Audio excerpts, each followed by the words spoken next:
In Johannes 20 lees ons hoe Johannes en Petrus gehardloop het na Jesus se graf, toe Maria Magdalena hulle vertel het dat die graf leeg is en dan net doeke lê. En dan sien hulle Jesus is nie meer daar nie. Jesus wat dood was is nie meer in die graf nie.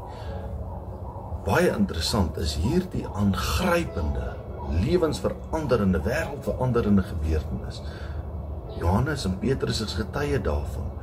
Maar dan lees ons dat hulle aan die einde van die dag net weer huis toe gegaan het, agter hulle geslote deure. Die interessante en die wonderlike en die goeie nuus is dat die opgestane Jesus agter sy mense aangaan. En hy daag op. Na Jesus opgestaan het, daag hy op by Maria, wat hartseer was, wat 'n gebroke hart gehad het oor haar rabbi wat weg is of dood is.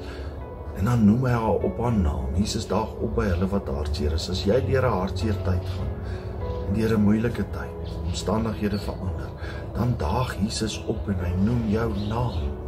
Ons sien ook dat Jesus opdaag agter geslote deure waar die bang disippels net weer huis toe gegaan het, weggekruip het.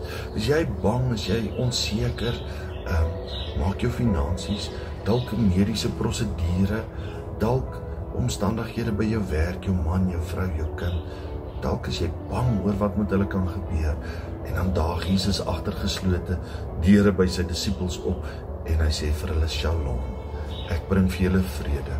Ja, Jesus daag ook na hy opgestaan het op by hulle wat skepties is, by Thomas wat bekend gestaan het as Didymus wat gesê het ek sal nie glo voor ek nie self sien en voel nie.